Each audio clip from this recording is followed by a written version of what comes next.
Эркектин ким, кандай экендигин билгиңиз келсе, анын аялы менен болгон мамилесин караңыз.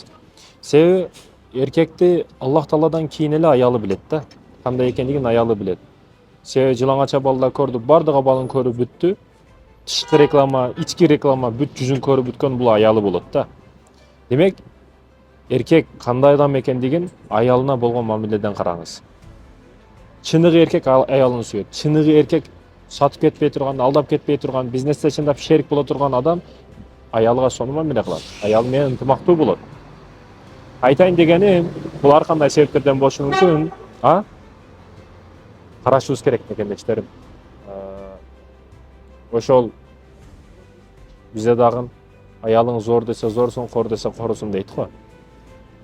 Чындыгында аял киши да. Аялыңыз сизди кызганып жатабы? Бул жакшы нерсе. Сүйүнө турган нерсе, кубана турган нерсе. Кээ бир эркектер бар, 1 жыл болду, 10 жыл болду кызганбайт эч. Не кылтасың, каяктасың, абетте чалып, абалыңыз жакшы, иштериңиз жакшы деп коюңа жарабайт. Дарды, акча проблемасы, түйшүгү, акча, продукта көйнөп арзубаган бир болбогон нерселер. Ошо болбогон нерселерге көмүп койсоң, сен менен иши жок. Ден соолугуңду сурап койбойт бир. Жакындан сүйлөшкүсү келбейт. Ал неге? Ошондуктан кайсыдыр бир эркекти аялы, никесиндеги аялы кызганып атса, бул өтө жакшы сүйүнө турган нерсе. Кээ бир эркектерге жакпайт бул нерсе. Каяктасың, андайсың, мындайсың десе, аялына жиркетип урушкандар бар да. Демек, некен сүйүнүңүз, аялыңыз сизди сүйөт, жакшы көрөт, кызганат. Кызганганы жакшы. Сиз кандай аялды кызганбайсыз? Сиз бегана аялды кызганбайсыз, жат аялды кызганбайсыз. Сойкуну эч ким кызганбайт. Себеби аты эле айтып турат булар ким экендигин. Аялыңызды, өзүңүзгө тиешелүү чөйрөңүздөгү аялдарды кызганасыз. Неге? Сүйөсүз, жакшы көрөсүз ошон үчүн. Эгерде сиз жан дүйнөңүздө кызганыч болбосо, аялыңызга карата, демек ал сиздин аялыңыз эмес. Кайсыдыр бир аял эрин кызганбаса, демек өтө бул жерде чоң маселе бар. Кызгана турган балким башкасы бар. Аялыңызды эч качан урубастан, урушпастан ар дайым сүйүп эркелетиш үчүн 3 себеп. Биринчиден, аялыңыз сизди тандады. Ага көптөгөн байлык жактан, красавчик жактан, сулуулук жактан, баары жоктон топ келген красавчик жигиттер, балдар тийишет эле, үйлөнөйүн дейт эле, жуучу болуп ата-энесин жөнөтөт эле, бирок баардыгын таштап сизге тийди, сизди тандады. Демек, баардыгынан сизди артык көрөт. Ошондуктан сизге тийди. Демек, урбашыңыз үчүн, жакшы мамиле кылышыңыз үчүн бул биринчиден себеп. Экинчиден, сиз эч качан жашоодо жете албаган эң таттуу, эң күчтүү, эң жакшы нерсени сизге ыроолоду, тартуулады бул бала. Өзүнүн каныдан болгон, жаныдан болгон бардык нерсени берип койду бул перзент мекендешим. Аялсыз балалуу боло албайсыз. Демек, мээрим махабат менен балалуу болдуңуз, ал эң негизги маселе. Демек, урбастан жакшынакай жашаш үчүн бул экинчи себеп. Ал эми үчүнчү себеп, мекендешим. Өтө көп кыйынчылык учурлар болду сизде. Башыңыздан өттү, бардыгы таштап кетти, досторуңуз алдыңызда турбады, кыянат кылып кетишти. Кээде бир тууганыңыз жардам бербей алдыңызда туруп бербеди да. Бирок аялыңыз ооруп калсаңыз дагы керек болсо тырнагыңызга чейин алып, аркаңызды көргөн бир эле ошол болду да. Кыйынчылык учурда таштап кетпеди, алдап кетпеди, таштап кетпеди, сатып кетпеди, айтор алдыңызда ар дайым туруп берди. Демек, сиз бактылуу кылбай не кылып атасыз эмди? Урубастан, тиштешпестен, кажышпастан, ынтымактуу сүйүп, мээрим махабат, акчаны бардыгын берип жашай турган ким экен? Аялыңыз бекен? Урушпастан бактылуу жашашыңыз үчүн 3 себеп бул аялыңыз мекендешим. Аялыңыздын кадырына жетиңиз, аялыңызды урматтаңыз, сыйлаңыз. Мындай тоолорго алып чыгыңыз, эс алдырыңыз. Акыркы жолу качан эс алдырдыңыз аялыңызды? Аялыңызга ар жума күнү подарка бериңиз. Жума күнү, берекем, жума маарек болсун деп белектерди, подаркаларды бериңиз. Ал маанилүү эмес, балким орбит, балким носки, балким $1000 кулак бирдеке колго такмайын эле, шакек, сөйкө, бриллиант, алтын, айырмасы жок. Апаңызга күндө бериңиз. Бул апаңызга подаркаңыз чындыгында кереги жок.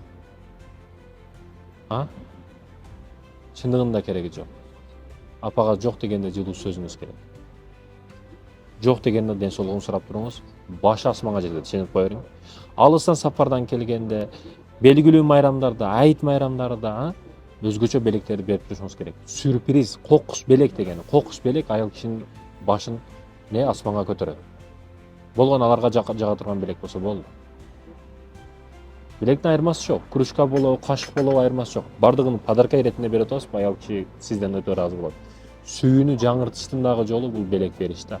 Пайгамбарыбыз бири-бириңерге сүйүнүп арасың, бири-бириңерге белек бергиле дейт. Белек беришибиз керек. Аялыңызга, сиздин аялыңызга сиз подарка бербесеңиз ким берет? 8 мартта эч качан подарка сурабайт аялыңыз. Качан сиз ар жума күнү белек берип туруң эле. 8 мартта кереги жок аял киши үчүн. Байкуш аял эптеп шылтоо кылып 8 мартты күтөт да. Эптеп бирдеке алып алайын деп. Неге? 1 жыл бою эчтеке алган эмес да байкуш. Эгер сиз мусулман боло турган болсоңуз, чындап пайгамбарыбыздын насаатына кирип айткан сөзүнө кире турган болсоңуз, пайгамбарыбыз эң жакшыңар аялына жакшы мамиле кылганы деп атат. Үммөтүнүн ичинен да. Демек, некен аялыңызга жакшы мамиле кылыңыз. Ар жума күнү гүл болобу, шоколад болобу, маани берүү да. Балаңызда 3 нерсе болбосо балаңыз ийгиликке жетпейт. Биринчиден жоопкерчилик. Бүгүн Бишек менен Айылды салыштырып көрө турган болсок, Бишекте квартирада жоопкерчилик жок да балдарыбызда. Мектепке барып келет, ойноп күлүп жүрө берет, телефон колдо болду.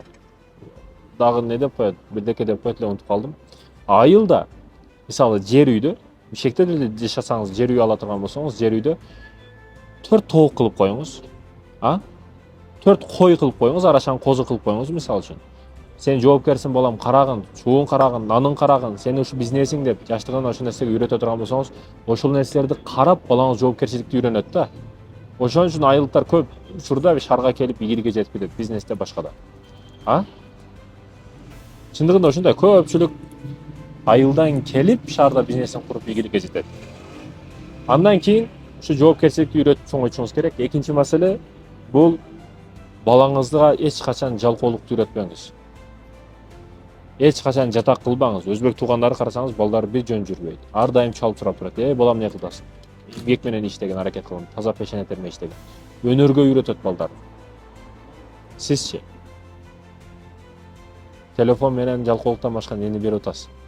Ойлонушуңуз керек. Балдарыңызга эч качан жалкоо кылбаңыз. Жатак кылбаңыз.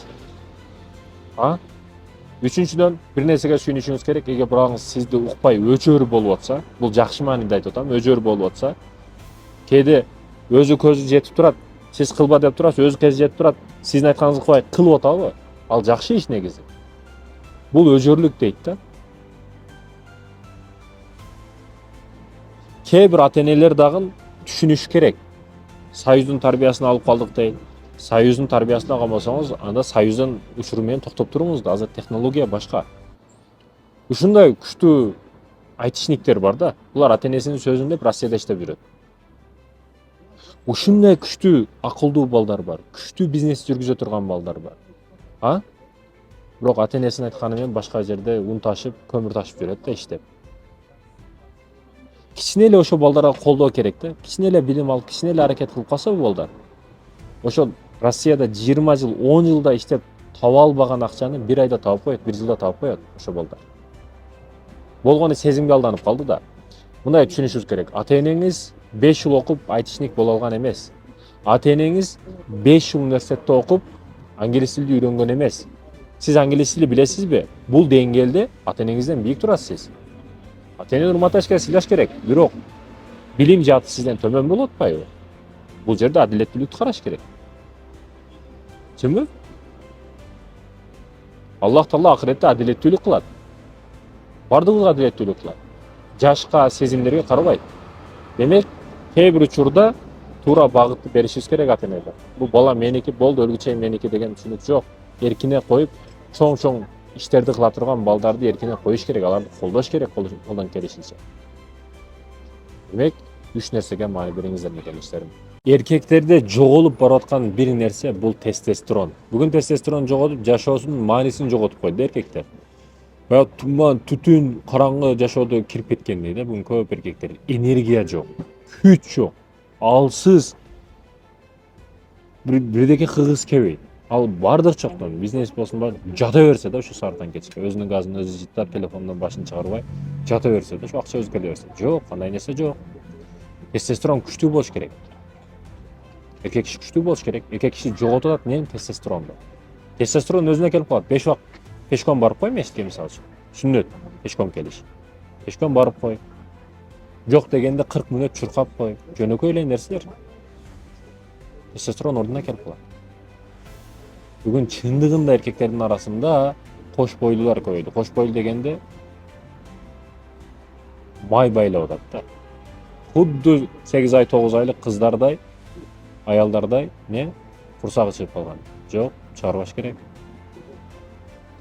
Спорт эркек кишиге сөз түрдө керек нерсе. Спорт сөз түрдө керек нерсе. Семьяны коргош үчүн, өзүңдү коргош үчүн, Жок дегенде балаңа үйрөтөсүң да ал спортту. Демек эркек кишиге керек нерсе экен бул спорт. Эркек жалкоо болбо, телефон, телевизор менен эчтекеге жетпейсиң, аракетиңди кылышың керек. Аялды бактысыз кылып сындыра турган нерсе бул 3 нерсе. Биринчиси ичкилик. Ичкилик аял кишини ар дайым сындырган, мындан кийин дагы сындырат. Канчалаган эркектерди сындырып койду. Бүгүн кыздарыбыз, аялдардыкы иш өтө кыйын болуп калды. Пивосу, виносу, тууган урук каймагы бардыгын ичип калышты, чегип калышты. Кудайым сактасын. Аялды сындыра турган нерсе арак экен, Экинчи, таанымал болуу. Аял киши бийликти көтөрө албайт көп учурда. Таанымал болуп калса, эки жак таанып калса, бирөөлөр фотосессия кылып алайлы деп калса, ал учурда аял киши коркуш керек. Бийликти көп учурда көтөрө албай калат. Сезим, эмоция аял кишиде өтө күчтүү болот.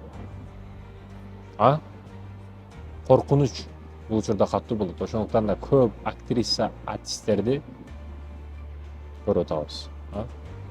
Буга тарыхтуу. Ал эми үчүнчү аял кишини сындыра турган нерсе акча. Эркек киши канча көп акча таппасын, мен үй бүлөмдү камсыз кыламын, балама үй салайын, кыздарымды жакшыраак турмушка берейин, үй бүлөм мени эркин жашайт деп ойлойт да. Аял киши көбүрөөк акча таппаса, болду эми эримден кутулдум. Ажырасак ажырашып да кете беребиз. Ашча неме жок. Мунун эми жүгүртөгү болбоймун, каалагандай жашаймын. Эркекке да мынтип сүйлөп коет да, бар билгениңди кылчы депчи. Кудайым сактасын. Аял кишини акча көп учурда бузуп коет. Кудайым сактасын.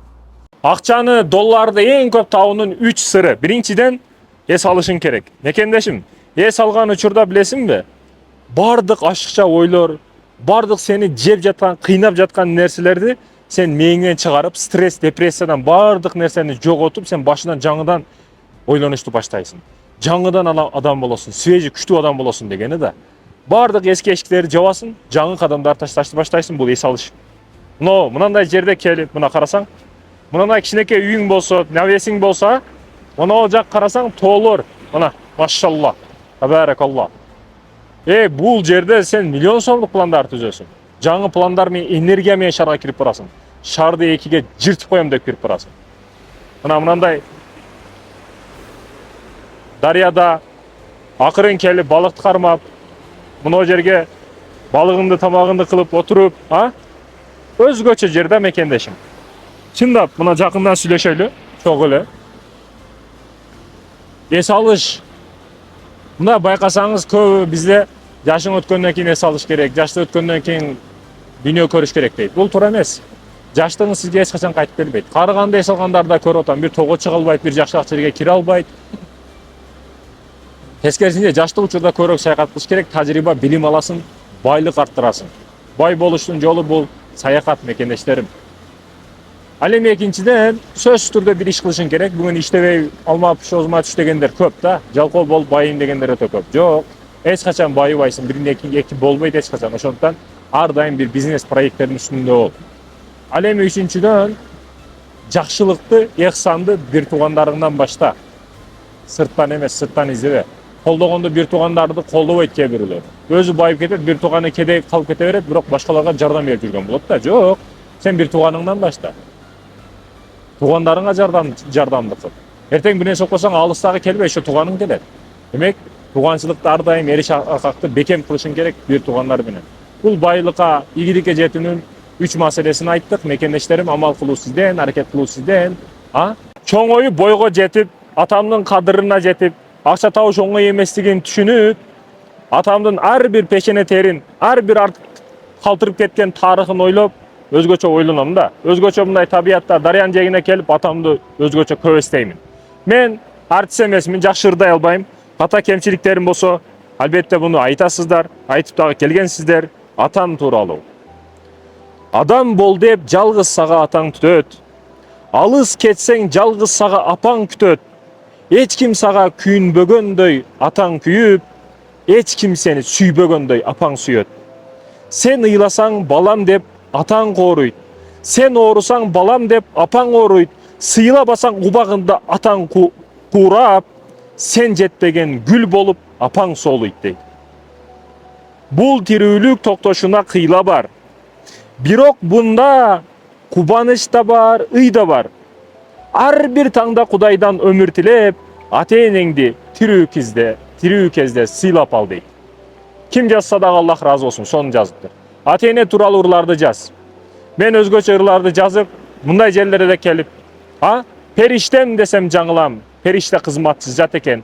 Жаным десем жаңылам, жан өлүүчү нерсе экен деп мынтип ойлонуп, апамды ойлоп, атамды ойлоп, айлыга барып калсаң ар дайым пешене тердетип, же апаң нан жап аткан болот, же атаң бир иш кылып аткан болот, а сен шардан ойноп келдиң. Кээде адилеттүүлүк кайда деген келет да кээ бирлерге карап. Ойлон мекендешим.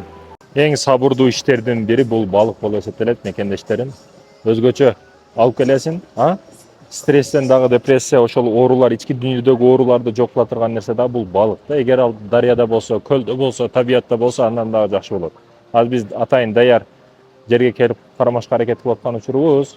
Бирок азыр балыктарда бүт тойгон заман чөйүндөбөйт. Мен айткым келет мекендештерим, балыкка чыгышыбыз керек, балыкка аракет кылышыбыз керек. Сөз Пушкиндин жомогу дагы байкеде чыгып балык кармаш керек деген маселе жок. Атайын мекенибиз мыйзам тарабынан уруксат берилген учурлар болот, мыйзам тарабынан тыюу салынган учурлар болот, көбөйө турган учур болот. Эгер уруксат берилген учурлар болсо, чыгып кармагanga эмне жетсин. Өзүң кармап, мынтип келип, мээнет кылып кармаганың ушул таш тепсең алтын чыгат, алтын таап алганга барабар да, балык келип карманышы, чыгышы. Ошондуктан балыкка келип туруңуздар, кээде мекендештерим. Ачуусу өтө тез келген адамдар бар да. Булар көп учурда ачуусу бат келет, көп кыйкырып коюшу мүмкүн, кээде сөгүнүп коюшу мүмкүн, бирок чын-чыныгы келген учурда жан дүйнөсүнө мээримдүү адамдар болушат көп учурда. Болгон ошол учурда өзүн кармай албай, өзүндөгү бар нерсени ичинде сактай албай, дароо айтат, бетке айтат, аркадан эме кылбайт. Алар дароо бетиңе айтат бар нерсени, бирок артыңдан сени коргойт, колдойт. Атыңды жаманаттык кылбайт. Алар ачуусу келген учурда керек болсо ыйлап да калышат. Ыйлап бул деген аны алсыздыгынан эмес, болгону сизге тескериси жооп берип, сиздин жүрөгүңүздү, сиздин көңүлүңүздү оорутуп койбоюн деп. Сизди капа кылып койбоюн деп ыйлашат. Демек булар кыйын адамдар. Ким акыйкатты бетиңизге айтып атса, ким чындык үчүн күрөшүп атса, адилеттүүлүк үчүн өлүп кете бериш керек өзү бул дүйнөдө. Ошондуктан ойлонуш керек. Жигиттер, фитнес-клубда гантель штангадан башка эчтеке жок. Духту Аллах берет. Духка аракет кылышыбыз керек көп учурда. Себеби Чолпонбой Баатыр атабызда фигура күчтүү болгон эмес, ал бодбилдер болгон эмес. Ал Брус Лиде секирип теккен эмес, бирок окко, дозотко тошун тосуп койду. Буга не керек? Дух керек буга. Бизде эркектерде бүгүнкү учурда эң жоголуп бараткан, катымчалыш болуп, лилипут болуп, латта, клёнка болуп кетканыбыздын себеби бизде дух жок. Тестостерон өлүп калган. Таза нерсе жеш жок. Дүн күйүп, кайра өзүнүн кумарында өзү кандырып, ар кандай сайттарды өзүнө туура келген аял менен өзүнүн оюнда, фантазиясында жакындык кылып, өзүн өзү өлтүрүп, ар кандай ооруларга чалдыгып калган учурда дивандан түшпөйт. Диванда бардык иши бүтүп калып атат да. Дүйнөнүн ал чекесине дагы диванда жатып алып барып келип атат. Ал саякат видеолорун көрүп. Каалаган аялга ошо дивандан түшпөй туруп жакындык кылып коюп атат. Бул камера, видеолор себеп болуп атат бул нерсеге. Бардык рахатты диванда жатып жеп алып коюп атат да. Ошол жактан салыштырганда ата-бабаларыбыз утуп кетти бизди. Аял киши эмне үчүн көп ыйлайт? Эркек киши качан келет мынандай тоолорго, жакшынакай бир жерлерге барган учурда бакырып, спорт менен алектенип, пешенеден аркадан чындап терлер чыккан учурда жеңилдеп алат, а? Аял киши бирдекени айткысы келип, күйөөсүнө келет, жакынына келет, ичиндеги нерселерин айта албай калса, айтышы керек эле. Бирок жанындагы адамды карап туруп, суду дагы сиңген жерге куйгун, керектүү адамга тамак бергин деген сыяктуу ал кабыл алышты каалабаса, аял киши барып башка жерде өзүнчө ыйлайт. Бара-бара ошол нерсе аз-аздан чогулуп барып, баягы атом бомбасы жарылгандай жарылат. А? Көптөгөн шарларды жок кылат ал жарылыш. Мен, урматтуу мекендештерим, азыр мына керемет өзүбүздүн Кыргызстандын тоолорубузда туруп, бир нерсени айткым келет да. Келиңиздер, ынтымактуу жашайлы. Ажырашып, өзүңүздү жетим кылып, аялыңызды жетим кылып, балдарыңызды жетим кылып, не кереги бар ey?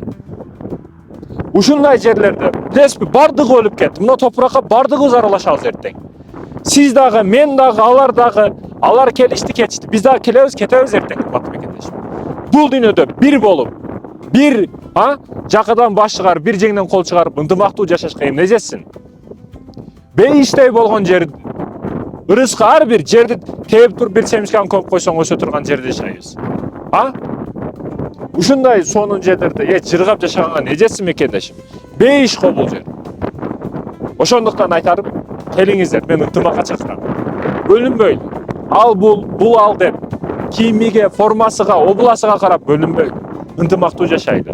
Үй бүлөдө себепсиз ызычууларды кылбайлы. Ызычуулардын болбошуна дагы себепчи боло турган нерсе бул табият. Тез-тез чыгып туруңуз табиятка. Тез-тез чыгып туруңуз. Эркек киши көчөдө болуш керек. Ошол учурда тынчтык болот. Машалла, табаракалла.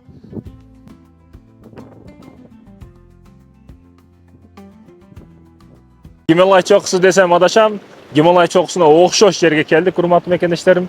Өзгөчө кооз жерлерден Аллах табарака ва таала мезгилдерди алмаштырып койгон да, ушудан эле билсеңиз болот, бул дүйнө сыноо дүйнөсү.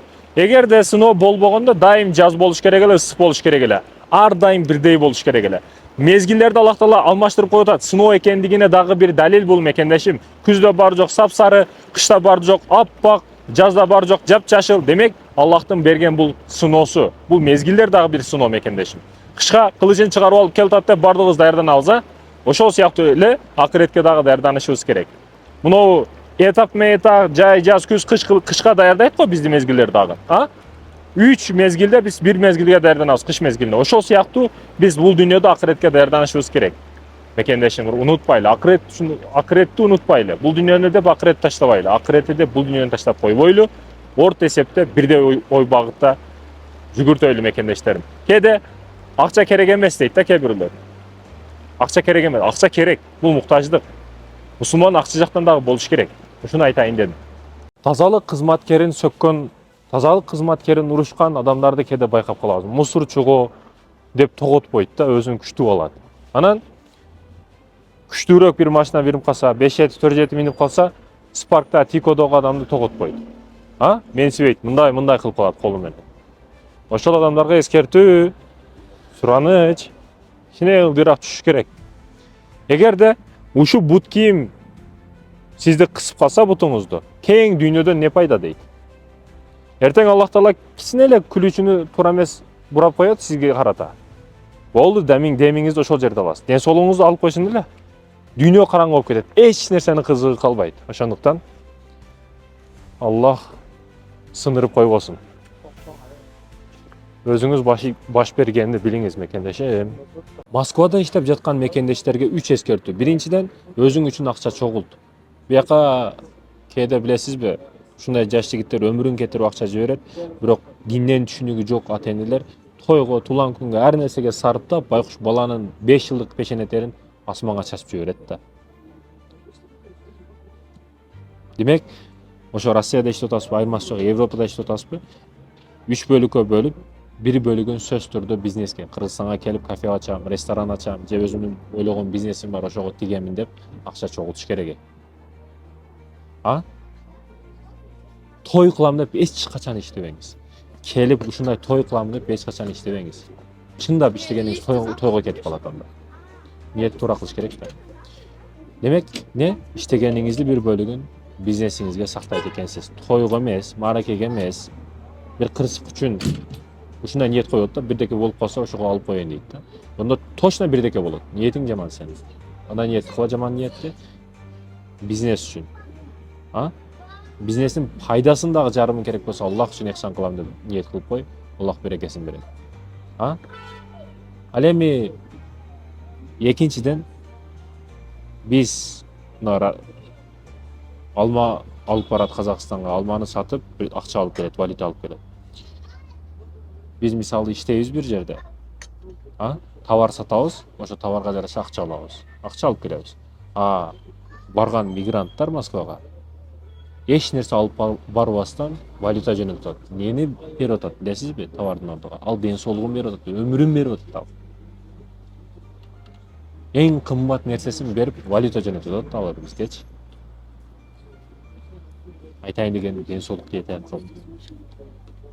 Ден соолук жоготсоңуз, сиз акча жиберип жаткан адамдар дагы керек болсо сизди карабай калат. Сиз ден соолугуңуз бар, иштеп жүрөсүз, сиз сөзүңүздү өтөт алар адамдарга. Ден соолугуңуз жок, бир жатып калың эле. Керек болсо ушундайлар көрүп аласыз, бир тууганды карабайт. Ден соолугуң жок болсо. Аялын таштап кетип калат, аялы ооруп калса. Эркек ооруп калса, аялы таштап кетип калат. Демек, ден соолук биринчи орунда. Бир мурдону өтүп жууп, 2-3 күн жүрчү, эмне болуп кеткенсиң? Каякта не тамактын жити барды? Айтайын дегеним, мекендештерим, өзгөчө Москвада сууп же ыстык болуп, ар нерсе болуп, мекендештерибиз ден соолугуна маани бербейт. Мен ошол жакта 7 айдай жүрүп, практикада болуп, башка болуп, кээ бир иштер менен жүрүп, сапарлар менен, илимий сапарлар менен барып турабыз Москвага. Теп карайсың да, байкайсың көп нерсени. Биз мисалы квартирага башкага 15 000, 20 000 рубльга кирсек, 15 000, 20 000 зарплатага иштеп аткандар бар ошол жерде. Ошону жеткизип атат, үйүнө пилос жөнөтүп атат. Ден соолукка маани бериңиз. Ден соолукка маани бериңиз. Ал жак суук. Суук да чында. Ал эми үчүнчүдөн мекендешим эч качан сойкул болбоңуз. Аял кишиге жаман мааниде жашаш оңой. Жаман мааниде аял киши үчүн жашаш оңой. Неге? Сулуулугу бар, теласы бар. Кичине кыйналып калса, өзүнүн реклама кыла коет, денесин сатып акча иштей коет. Бул аял киши маанисин айтып атам. Эркек кишиге кыйын. Ал сойкул болуп кете албайт. Чындап көчөдө калат. Чындап реал пешене термей иштешке туура келет да. Аял кишиге оңой. Кээде эгер дининен түшүнүк болсо, туура багыты, Кудайдан коркуу сезими болбосо, акча табыш өтө оңой аял киши үчүн. Айтайын дегеним, сойкулук бир эле аял тараптан болбойт. Эркек сойкул болбойт, аял сойкул болбойт. Кыздык маселесин айтканда дагы кыздарыбыздан кыздыкты талап кылат. Кыз чыкпады, башка деген сөздөрдү айтышат. Бирок эркектин эркектигин ким текшерет? Эркектин чындап эркектигин ким текшерет? Кандай аппаратурада текшеребиз аны? Бардыгы коом келип кыз балага жабышып алган. Бирок эркектин эркектигин кантип текшеребиз? Ким ушуну суроо кылып атат? Сен өзүң эркексиңби деген суроону ким коюп атат? Суроо жооптордо керек болсо телевидениялар келип суроо жооп кылат. Кыздык маанилүү, маанилүү эмеспи деп. Эркектин эркектиги маанилүү, маанилүү эмеспи? Мен суроо берип атам силерге. Маанилүү, маанисизби? Кандай аппаратта текшеребиз эркектин эркек экенин? Эркек каалагандай жүрөт көчөдө, каалагандай ойноп жүрөт. Акыры келип, мага кыз болуш керек эле. Сен андай эмес экенсиң, мындай эмес экенсиң. А сен кимсиң? Деген эч ким жок. Биринчи мен болдум ошо. Кечирим сурайм. Апалар сулуу болуп, чырайлуу болуп, өзүңүзгө кам көргөндү билиңиз. Көп учурда балам дей берет дагы апалар өздөрү жыртык келеште, өздөрү жыртык көйнөктө 20 жыл болуп калды, бир масыда, бир оромолжолукта жүрөт да. Балдарыңызга ар дайым улашышка аракет кыласыз, бирок балдарыңызды ички жанұясынан карап келе турган болсоңуз, балдарыңыз тескерисинче көбүнчө сизди ойлойт. Баягы жаңы нерсе алып берип атасыз, өзүңүздүн жыртык бут кийимиңиз менен. Бирдекени кылып берип атасыз, өзүңүздө жок нерсе менен да. Мен эмнени айткым келет? Балдарыңыздан сурасаңыз, балдарыңыз тескерисинче сизди ойлойт. Чырайлуу жүрүңүз дейт, көбүрөөк жеңиз дейт, сиз ток болуң, биз жакшыбыз дейт да. Чындыгында апа сиз башчысыз, эгерде сиз бир нерсе болуп калсаңыз, балдарыңыз бүт ооруп калат. Апа баарынан кымбат. Ападай алтын эч ким жок. Ападай зат табыш кыйын. Ошондуктан балдарыңызды ойлош үчүн дагы өзүңүзгө кам көрүшүңүз керек экен да. Мен эстейм,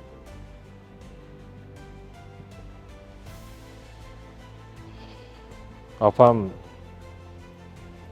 10 жылдап бир масыны кийет эле. Бир жолукту тагат эле. Жаңы нерсе кийген эмес апам. Эски нерседе бизди чоңойтту. Силер үчүн жүрөм, силер үчүн кылып атам. Эмне болсо силер үчүн жүрөм да деген кээ бир аталар бар милдет кылган. Балдарына, аялына отургузуп алып, бирдеке берерден мурда 1000 жолу, берип бүткөндөн кийин 20 000 жолу милдет кылат да. Кааласаң каалабасаң кылышың керек, ал сенин семьяң.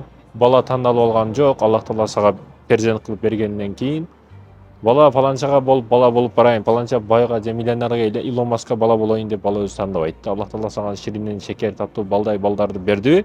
Шүгүр кыл. Сен себепчисиң. Эшиктердин ачышка себепчи сенсиң. Ичидеги нерселердин бардыгы Аллахтыкы. Ошондуктан милдет кылыш туура эмес.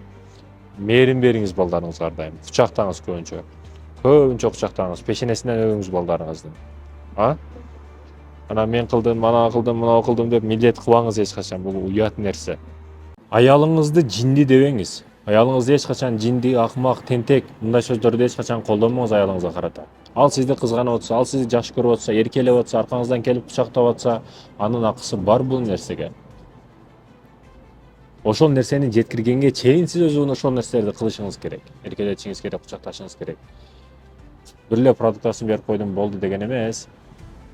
Ар дайым стабильно ошол нерсени кылышыңыз керек. Мээрим махабатты аялыңызга беришиңиз керек. Ал акмак эмес, жинди эмес. Ал чындап жүрөгү менен сизди жакшы көрөт. Ошондуктан сизге жакынданууга аракет кылат. Ар тараптуу. Тамагынан баштап карактерине чейин.